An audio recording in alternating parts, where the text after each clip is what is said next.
Okay, I'm going to do a brief demo of how this works as a puzzle.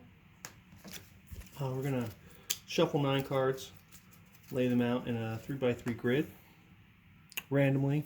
The cards are double-faced with the maze on the front and the back. So I'm just going to lay them out randomly here. And we could do this in a grid like this. This could also be staggered like this here as well. So this does work either way. If you do 9 card stagger and have one at the top and bottom, because of adjacency and only having one adjacent face, it makes it challenging to get to these ends. So that is a more challenging form of doing this, and it is occasionally unsolvable. But if your goal is to only get a certain number of locations, it's certainly doable. We'll do a 3x3 grid here because that's a good basic start. So we've got like this here. And this is also scalable, so you could print out more than one copy of this and make a larger labyrinth. You can have multiple players working together in a larger labyrinth. That's actually an interesting way of doing it, because then one person can use a control room and allow another person access to locations. So there's a lot of different variations for how this works.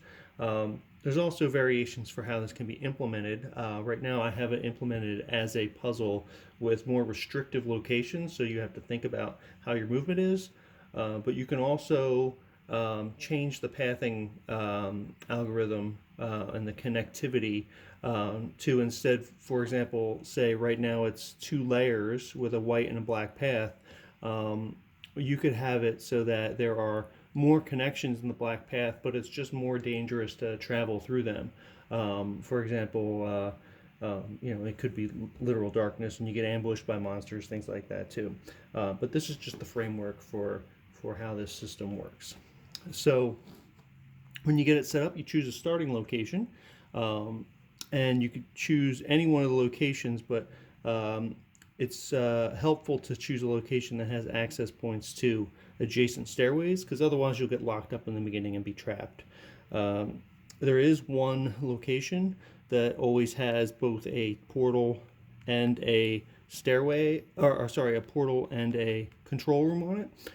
There are 4 different types of icons here. There is the stairway locations that allow you to access the other side of the card.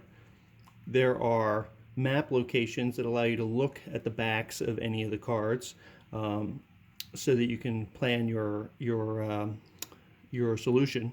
There are portals that allow you to move from portal to portal, and there are that's the 4 locations. So we have stairs, control rooms, map, and portal. All right. Oh, and then there's also the transitional locations that allow you to transition between the black and the white. So I'm going to start. I'm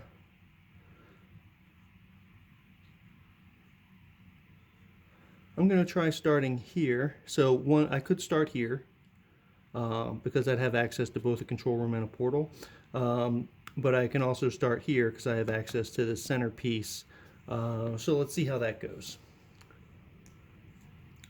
After you choose your starting location, you place a token on each of the other cards to indicate that you haven't explored them yet. And you can put the token anywhere on the card, but the token is only removed when you access the stairway on that card. So my opening move here, I can either use these stairs here to see what's on the other side, but I don't really have access here or here. There's this black one I can get through there, but the stairs on this one are white.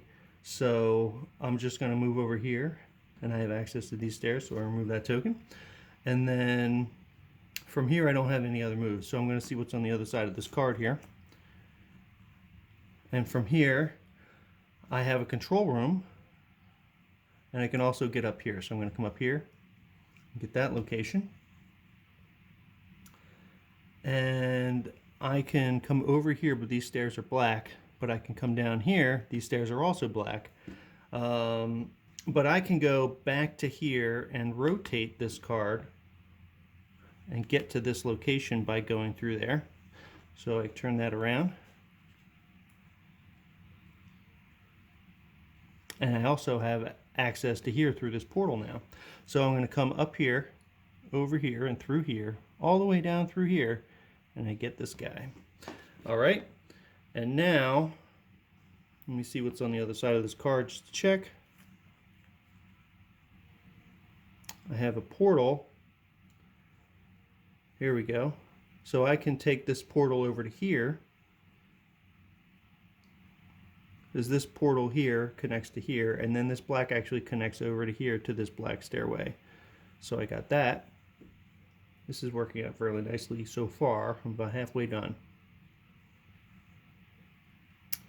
So I'm probably going to need to turn this because this is a black stairway and both of the black locations are off the edge of the map. So I'm going to need to get to a control room to access that. Now, if I'd been working a little more savvily, I may have considered doing that before I got here. So now I'm going to flip this over and see, right?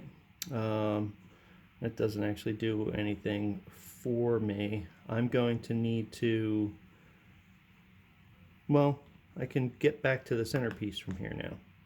So previously I was here and I portaled to here and I came all the way through here, right? And then for me to backtrack, I'd have to go to the portal and go through that. But I can take these stairs and get right back over to here. Now I have a control room, and now I can turn this one, and I can turn this one, and now I have access to it. So now I just need to get a portal to take to here, or a black path that'll lead me up there. The portal's probably my safest bet, and I can get to the portal directly from here, right? So I can go south to here, west to here, or down and over, and then take the portal to here, right? Take the portal from here to here, and then I can get this one. And now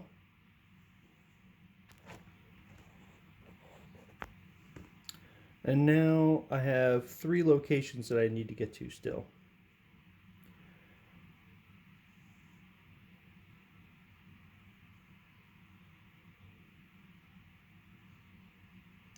So I'm going to want, now I can get to here if I can get through here.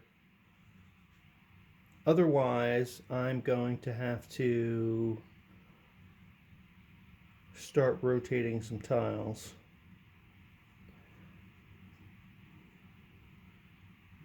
All right, so I'm going to come back over to here, and then come back up to here and check to see, and I don't have access, but if I rotated this, I would.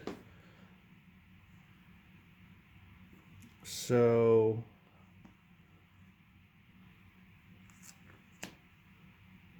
I'm going to need to come down to here. Let's see if I do this. If I come over to here, and I can use this control room and then rotate this card.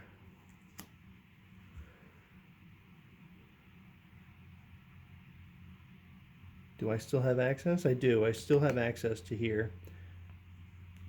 So I'm going to come back over to here and up, and now I can get through to here. Okay? Now I have 2 locations left.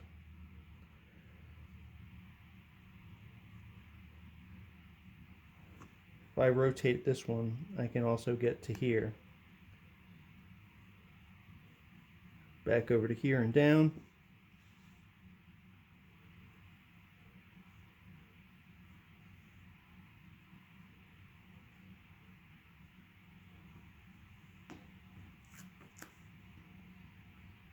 Back to here.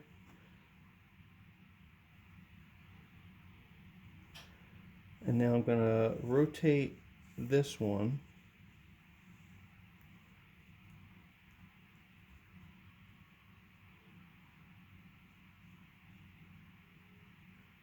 I don't know if I can get out now. Well, I do have this portal. Actually, I'm rotating. I'm actually on this side of the card here. I'm at the control room here.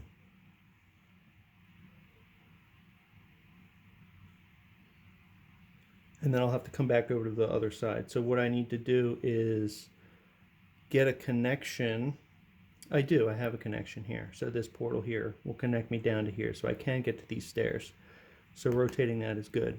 So I come back to the other side of this card here, and I take the portal to here, and then through here. No, that doesn't work. That doesn't work. All right, I'm back through the portal.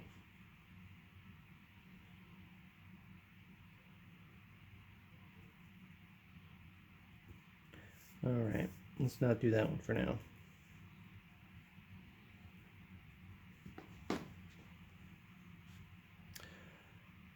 The other option is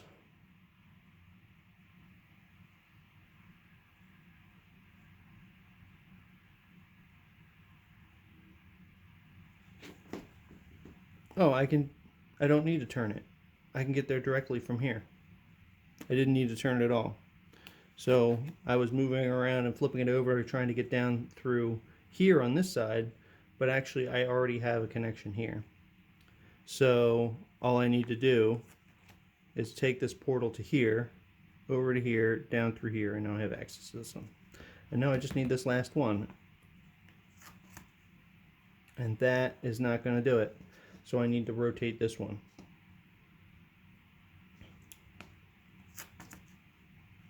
So back up to here and over. Is there a control room somewhere along the way? No. I can come up here. That doesn't do anything for me. So back over to here. And then I rotate this like this. And then if I go back, there's no other short way there. So I go back over to here, down through here, and take these stairs again. And we've solved it. Even though I screwed up this